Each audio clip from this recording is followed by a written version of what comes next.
Convicted killer and sex offender uses hot wax to burn students in his school.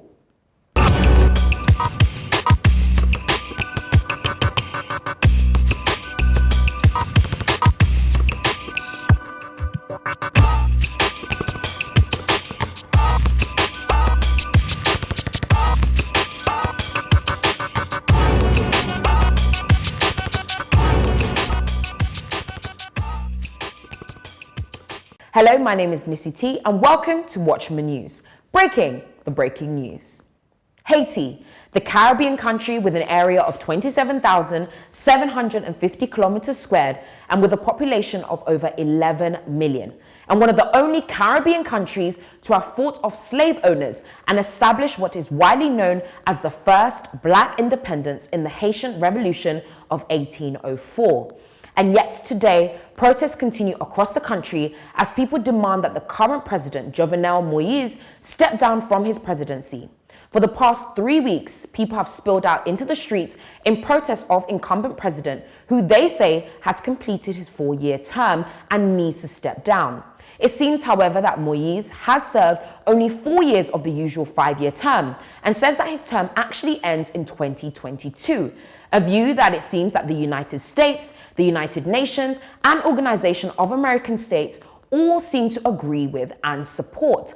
But despite the external acknowledgement, the protesters, however, say that he should have stepped down on the 7th of February, stating that according to their constitution, his presidency started once a president is elected, rather than, as suggested by Moïse and his supporters, when he took office.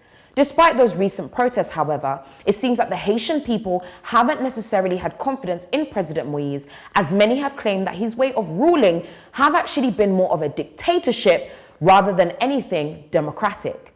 Since being in power, Moïse has dissolved the country's parliament and failed to organize new elections to put in place officials across the country, which has effectively left the country and its population unrepresented. It's also been said that earlier this month, the president also ordered 3 Supreme Court judges to retire, a move that legal experts have said is absolutely unconstitutional. Now, despite people saying that President Moïse has been and continues to act as a dictator, he has profusely denied these claims, saying that the protesters are a minority of people who are simply seeking to destabilize the state and seize power. And it certainly doesn't seem like the pressure from the opposition is getting to him, as he has asked the opposition to wait until general elections later this year, a suggestion that the Haitian people seem to have no intention of considering. In protest of Moïse's refusal to step down, Haiti's judiciary stopped work completely, putting courts and tribunals across the country on pause, while students and local people have also chosen to exercise their right to protest. Now, while some may look at these protests as an isolated incident, it's very clear to see that there is so much more at the heart of it. For years, Haiti has suffered with a strained economy and a rise in violent crime and even kidnappings across the country. And while Moïse has blamed his administration's poor record in dealing with these very issues, it seems that the people don't care about who the blame is placed on. They just simply want him and what they believe is his dictatorship to be out. We're clearly in a time where people are beyond boiling point. People across the globe are unwilling to take anything lying down and are willing to do whatever it takes to make sure that their voices are heard. And it seems like the Haitian people are doing exactly that. They too want their voices to be heard. Italy's ambassador to the Democratic Republic of Congo, an Italian policeman and their Congolese driver have been killed in an ambush on a United Nations convoy in eastern DRC.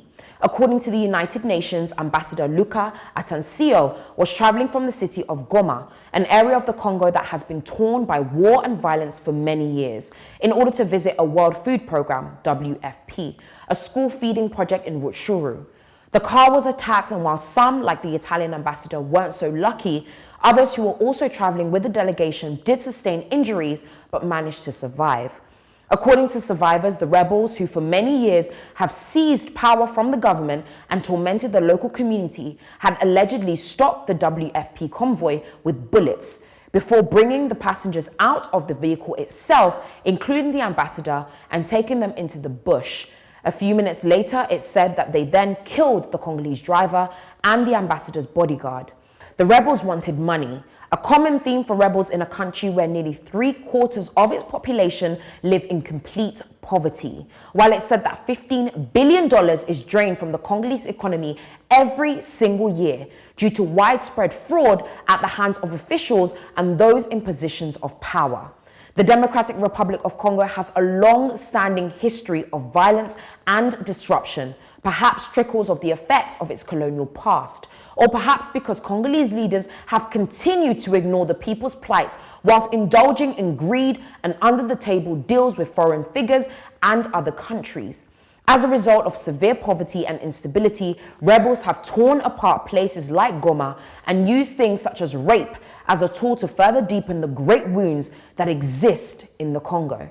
It is said that Nzanzu, the North Kivu governor, and their local security forces had not been informed of the delegation's presence in the area, not something that would have been of great concern, as it has been reported that the area had been cleared as a region that was not in need of local security forces.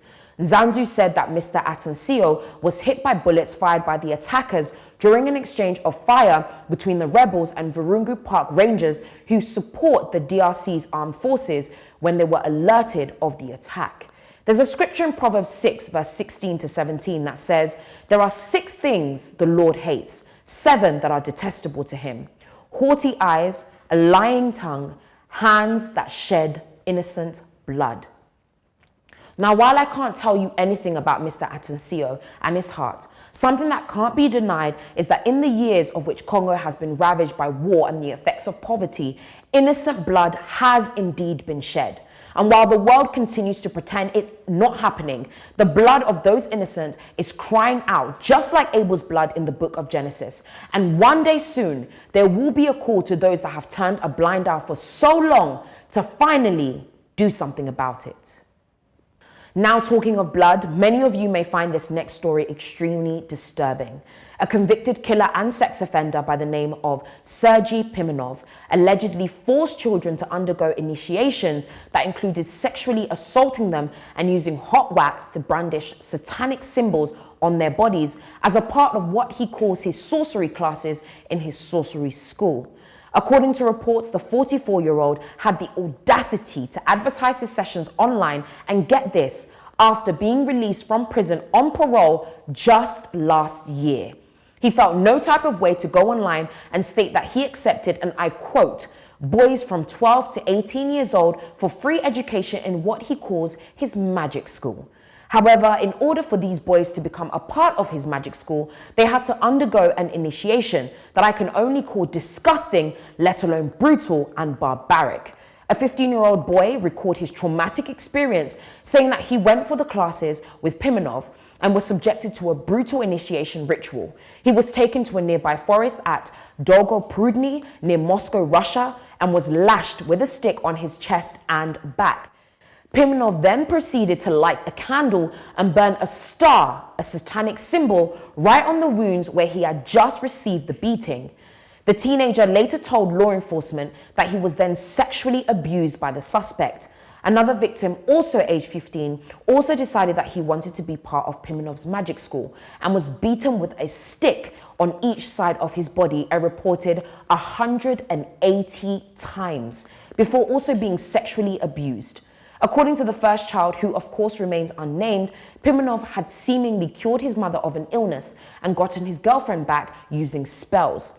But later it was found that this sorcerer, as he calls himself by name, threatened the boy, saying that unless the boy cooperated, he would rape his sisters and that he would also kill him and his entire family. And he even went as far as to demand money.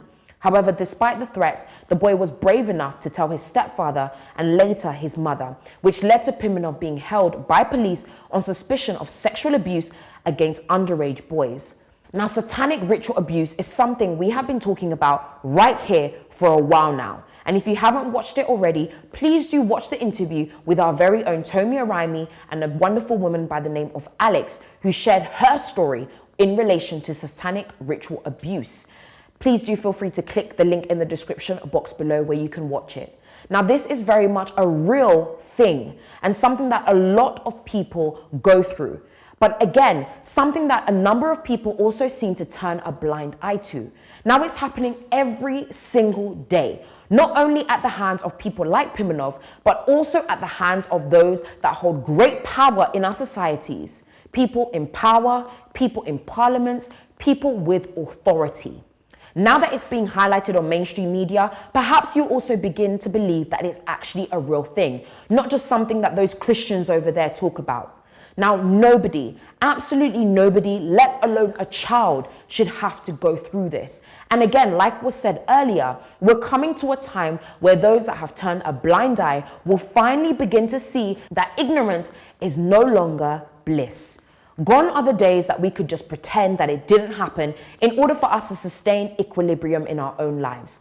Look at COVID, for example, and how it completely shook us to the core. But it happened so that we could see who or what was set on strong or weak foundations.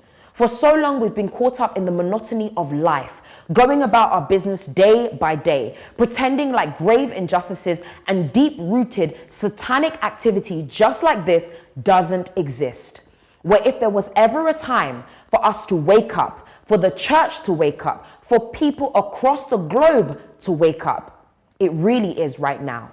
Ignorance doesn't pay anymore, and it's time for you to finally decide exactly what side you stand on. And with that, my name is Nissy Tee. Thank you so much for tuning into Watchman News. Make sure you subscribe to our channel, and of course, don't forget to leave a comment below because I will definitely be watching. We'll be back again same time next week in exactly the same place, right here on the Watchman News channel. Make sure you tune in, and I'll see you again next time.